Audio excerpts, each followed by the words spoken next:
Events in Washington have taken a violent and tumultuous turn in the past few hours, as thousands of supporters of President Trump stormed the U.S. Capitol building, venting their anger at the victory of Joe Biden in the presidential election. We're going to walk down to the Capitol,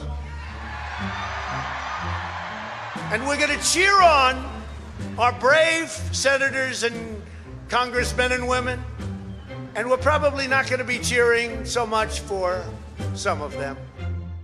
On January 6, 2021, what started as a political rally quickly turned south as hundreds of Republican protesters stormed the U.S. Capitol, motivated by social media movements such as #StopTheSteal and #ReleaseTheKraken, spread by right extremists and Republican government officials such as the former president, Donald Trump. For many, the event was unthinkable. However, few are aware that this is not the first time something like this has happened in the United States. In fact, on the cusp of World War II, a Nazi agent spread propaganda through Congress. This agent's name, George Sylvester Ver. George Sylvester Ver is one of the most fascinating figures in 1930s American history. He is a German-American man who initially starts his career actually as an author and a poet. From 1934 to really 1940, Ver operates a high-level influence operation in the United States. So Ver begins by approaching a senator named Ernest Lundin, who represents a heavily German-American state, Minnesota in the upper Midwest, and convinces Lundin to begin giving speeches that Ver himself has influenced, and he willingly cooperates with Ver, and then he introduces Ver to other members of Congress. This scheme involves not only providing free research materials for members who want to give speeches that are pro-German, but it also includes financial arrangements as well. And I think it's fair to say that during this period, he was perhaps the most influential foreign lobbyist or foreign agent of influence on Capitol Hill. Ver was able to spread propaganda throughout the U.S. in a variety of ways besides writing speeches for the U.S. Senator Ernest Lundin. He started the Flanders Hall Publication Company in 1939 and sent out copies of Lundin's speeches using a special process called franking. Franking is the long-standing tradition that members of Congress can send official mail for free through the U.S. Post Office. The idea is that if someone writes to their member of Congress, they should be able to get a response that is paid for by the government.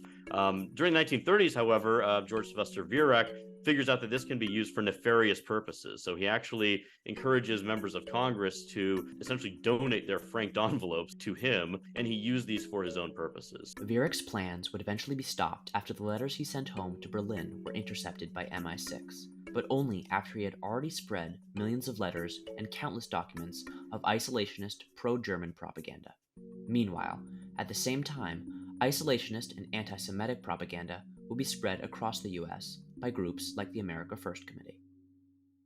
It had 800,000 members nationwide. I mean, this was an absolutely huge organization, and we shouldn't necessarily assume that all of these people were somehow anti-Semitic, but we also know that there was a great deal of prejudice and hatred that came through the America First Committee as well. The most famous example of that being Charles Lindbergh's 1941 speech in Des Moines, Iowa, where he blames American Jews for the supposed push towards entering World War II. An obvious statement of anti-Semitism that the America First Committee never quite figures out, interestingly, whether they want to condemn it or sort of say nothing about it, or some of their leaders even want to embrace. We don't know what would have happened there because America First shuts down just a few months really after that speech is given. Decades later, Donald Trump would echo the ideas of the committee in his inauguration speech. And in every hall of power, from this day forward, a new vision will govern our land. From this day forward, it's going to be only America first. America first. It's possible that this term was directly used in relation to the America First Committee, but we don't really know. But I think whenever we see the term America First emerging, it really reflects a perspective on America and the world. The reemergence of the popularity of a theme like America First tells us what's on Americans' minds, and the way that this America First sentiment is influencing our politics in perhaps ways that we can directly observe, like the violence of January 6th, and in ways that may be less obvious as well.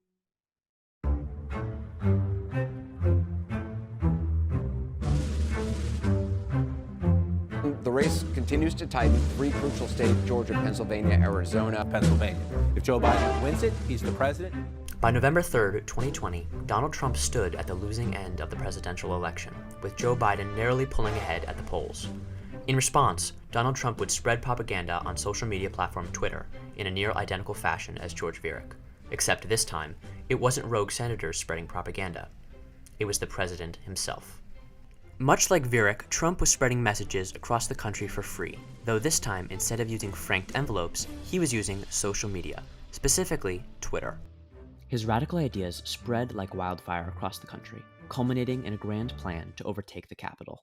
Disguised as a patriotic uprising to fix a corrupt government, extremist groups like the Proud Boys joined over 80,000 protesters, 2,000 of which would illegally enter the Capitol, in a day that would end in over 1,000 injuries, $2.7 million in damages, and 5 deaths. 4 more police officers would take their lives in the following months due to post-traumatic stress from the riots. But how can thousands of civilians turn violent and attack the US Capitol? The answer: propaganda. Propaganda is defined as the spread of information that is directed to change one's opinion on a political party, view, or cause. Barack Obama's Hope poster by Sylvester Ver is a perfect example of propaganda, meant to change individuals' opinions about the former president through an inspiring image. Usually, however, propaganda is used to persuade others with disinformation. Stereotypes and discrimination can often be found in such propaganda, such as anti-Semitic posters spread during World War II. These types of propaganda are directly harmful and meant to terrorize and reinforce oppression.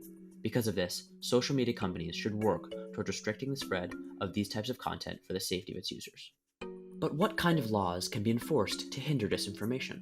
Unfortunately, because of the First Amendment, the government is limited to what they can do. When we talk about trying to prevent the spread of propaganda, disinformation, we run up against a pretty obvious impediment, which is the First Amendment. Unlike a lot of other countries, disinformation is protected speech. I think what the government has been effective at doing, though, is trying to provide vehicles for people to fact check information, largely through helping and asking social media companies to adopt new standards. That's what we'll see more of. It's not necessarily the government's role to police this stuff because of the First Amendment, right? There's no legal accountability that necessarily exists for the people posting this, but you also don't necessarily have a right to post on a social media platform.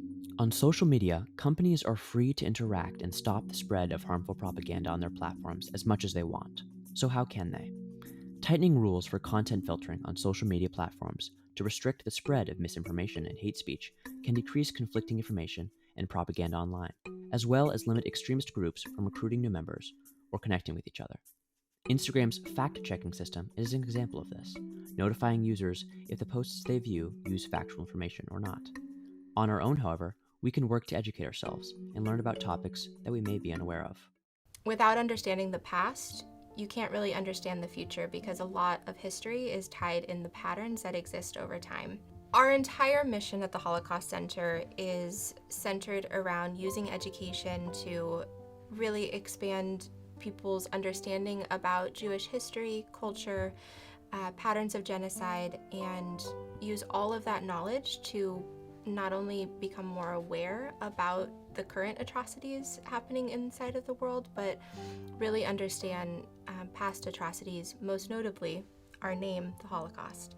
Education's the antidote to misinformation, to ignorance. Hate comes from misinformation also. So if you think about it like this, when people have the facts, when people have the deep critical thinking skills to do their own reading, your eyes are open, your ears are open, you're reading, you're more apt to be truth-finding and truth-telling. By expanding personal knowledge and critical thinking, we are able to learn about how to notice false information online and on social media. I work really closely with teachers and students. All of that is only amplified over social media. So the goal of social media is to really use it to make sure that people can access our materials that we produce, our programs that we put on, and then really bring the community in and use it almost as a conversation starter to have folks ask themselves, oh, I didn't know that. How can I learn more? In the future, the spread of disinformation on social media should be managed and monitored to prevent it causing events such as the January 6th insurrection. And on our own, we can think more critically about the content we absorb when swiping through our feeds.